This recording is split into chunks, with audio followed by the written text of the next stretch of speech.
Welcome back to another episode of 40 Facts About the 40K Universe. I am your host, Gershwan, and you are watching OneMindSyndicate. Today we continue talking about Demon Primarchs as we get into Angron's Ascension to Daemonhood. If you're new to the channel, subscribe, and if you have any suggestions, please comment down below. If you enjoy our content, thank our patrons on Patreon. Link in the description if you want to support us. But with that said, let's get into 40 facts on Angron's Ascension to Daemonhood. Angron of the World Eater's Traitor Legion was unintentionally moving towards his very own ascension into daemonhood.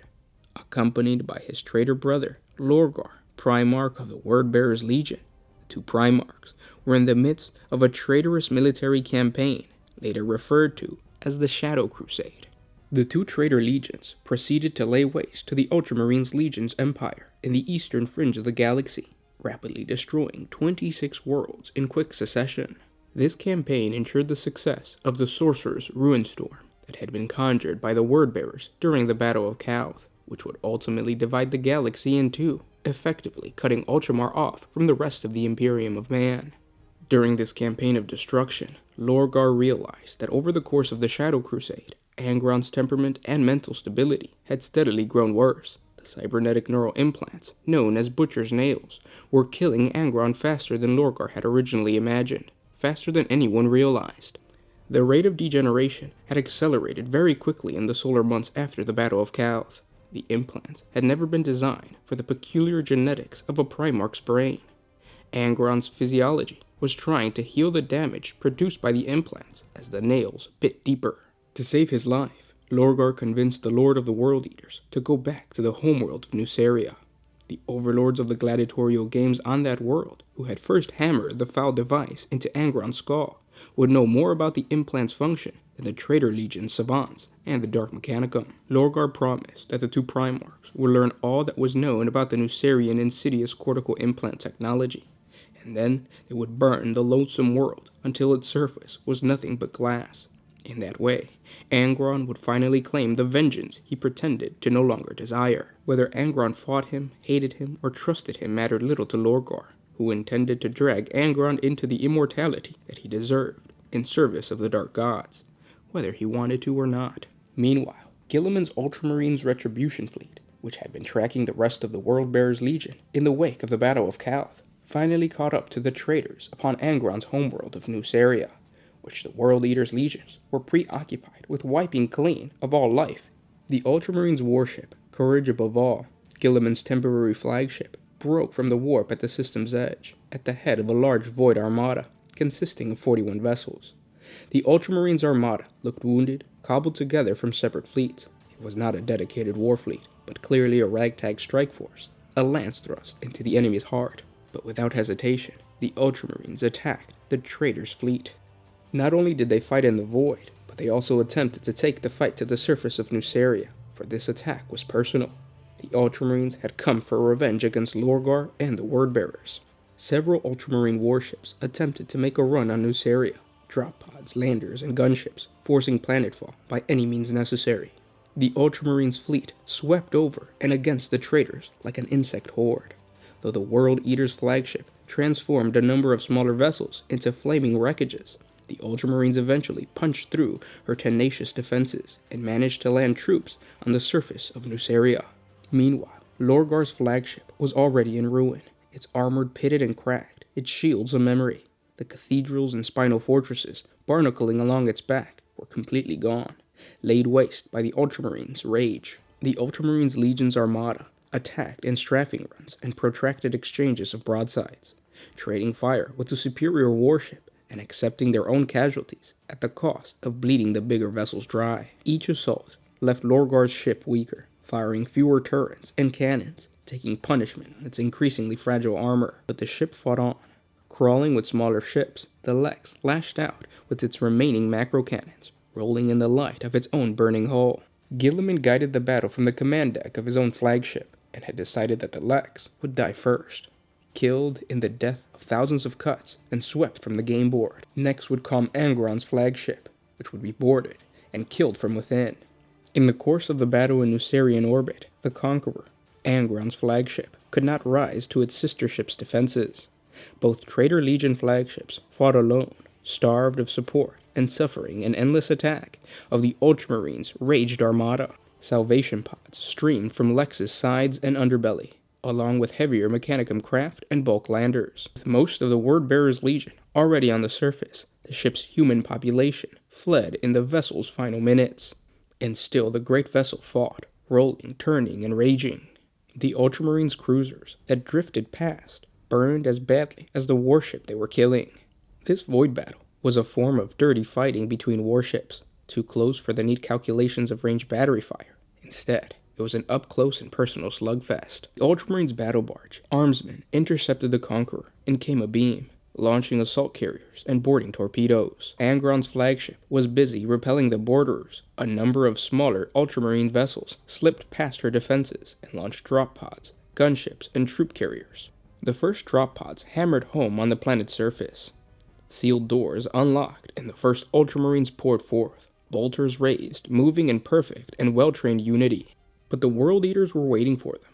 Those not lost to the butcher's nails had the presence of mind to note that these Ultramarines were not the pristine cobalt blue warriors they had fought previously. These legionnaires wore cracked power armor, still seared and burn-washed from some horrendous battle weeks or months before. These were hardened veterans of the Calth atrocity.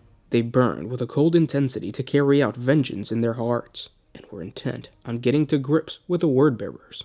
As was their way, the Ultramarines established footholds on defensible positions, clearing rooms for their reinforcements to land. For every position they held, another was overrun by the World Eaters in a storm of roaring axes, or lost to the Wordbearers chanting implicable advance. The World Eaters' Legion crashed against the Ultramarines in rapid packs, showing why Imperial forces had feared to fight alongside them for decades. Uncontrolled, unbound, unrestrained, the World Eaters butchered their way through the Ultramarine strongpoints, enslaved in the joy of battle because of the butcher's nails. Wordbearer's Legion also met their loyalist cousins, replacing ferociousness with spite and hate. The Ultramarines returned in kind, hungry for vengeance against the vile traitors who had defiled Calth and damaged its star. Wordbearer units marched, droning black hymns and chanting sermons from the Book of Lorgar, bearing corpse-strewn icons of befouled metal and bleached bone above their regiments. As the fighting raged, the burning shell of Lorgar's flagship cut through the clouds into the planet's atmosphere, shuddering on its way east, rolling ever downward, achingly slow for something of such a scale. The weight of the Lex's massive plasma engines dragged the stern down first, colliding with the Nucerian ocean surface far from the shore. In the meantime, the demigod in golden blue had finally found the object of his obsession amidst the clamor of war. Guilliman confronted Lorgar, possessing the advantage of two weapons, but Lorgar's Crozius gave him a reach his brother lacked. When they first met, there was no furious trading of frantic blows, nor were there any melodramatic speeches of vengeance avowed. The two Primarchs came together once, power fist against Warmaw, and backed away from the resulting flare of repelling energy fields. Their warriors killed each other around them, and neither Primarch spared their son a glance. Lorgar flicked the clinging lightning from the head of his Crozius, shaking his head in slow denial. Both Primarchs fought without heeding their warriors, their godlike movements an inconceivable blur to the Space Marines fighting around them. None had ever imagined the heroes of their new age could take to the field against each other, nor could they have predicted wellsprings of spite between them. Guilliman confronted Lorgar for what his legion had done across 500 worlds of Ultramar. In his righteous anger, the Ultramarines Primarch struck Lorgar with one of his fists, battering the Wordbearer's Primarch's sternum. Lorgar repulsed him with a projected burst of sorcerer's telekinesis, weak and wavering, but enough to send his brother staggering. The Crozius followed, its power field trailing lightning as Lorgar hammered it into the side of Guilliman's head with the force of a cannonball. Both Primarchs faced each other beneath the gray skies of Nuceria, one bleeding internally, the other with half of his face lost to blood sheeting from a fractured skull. As the two Primarchs were locked in this ferocious life-and-death struggle, they were oblivious to the destruction being brought around them. Suddenly, Angron burst forth from the Ultramarines' ranks, his armor a shattered wreck. Both of his chainswords spat goblets of ceramite armor plating and scarlet gore. Angron was splattered with blood of the slain after hours of frontline intense combat. The World Eater launched himself at Guilliman with murderous hatred. The two Primarchs fell into a seamless roaring duel where Lorgar and Guilliman had abandoned theirs. Guilliman found himself forced back by the storm of Angron's blows. As the two Primarchs fought, Guilliman landed a glancing blow, his fist pounding across Angron's breastplate. One of the skulls of Angron's fallen kinsman that hung from the chain worn across his breastplate was partially shattered and scattered across the ground. Guilliman stepped back, his foot crushing the skull's remnants to powder. Angron saw it and threw himself at his brother, his howl of wrath defying mortal origins, impossibly ripe in its anguish. Angron saw it too. The moment Guilliman's boot broke the skull, he felt the warp boil beneath the veil.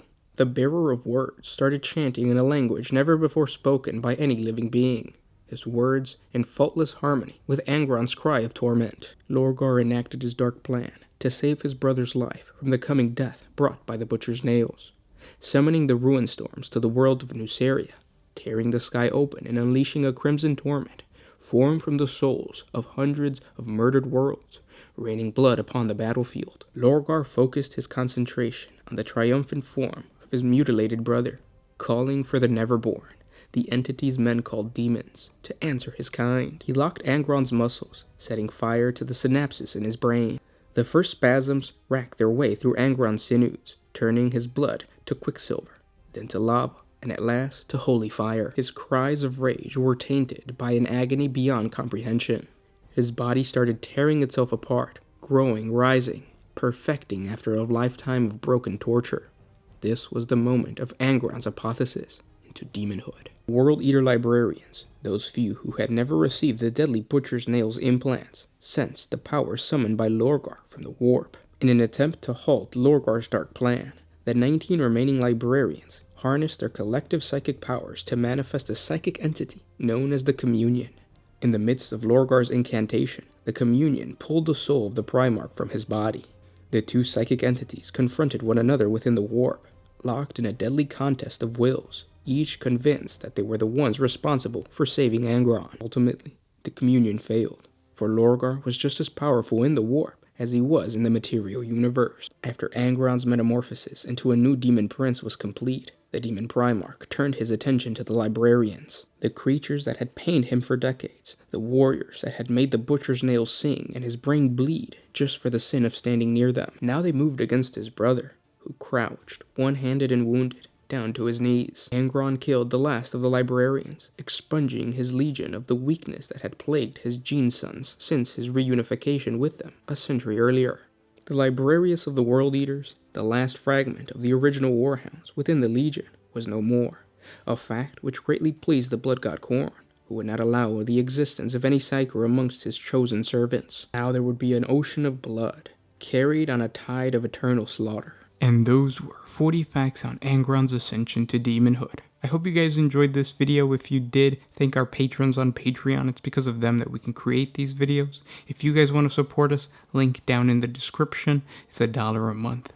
Angron is an awesome character. I would love to see the demon Angron on the battlefield, hopefully in the near future. If not this year, maybe next year, we'll get an Angron model. So we'll see what happens. If you guys have any suggestions for any other topics of Warhammer 40K that you guys would like us to cover, just comment down below. And stay tuned because we will be doing more videos on not only the demon Primarchs, but just Primarchs in general and 30K in general. But thanks for watching, guys, and I'll talk to you tomorrow. This was Gersh1 with OneMindSyndicate signing out. Oh,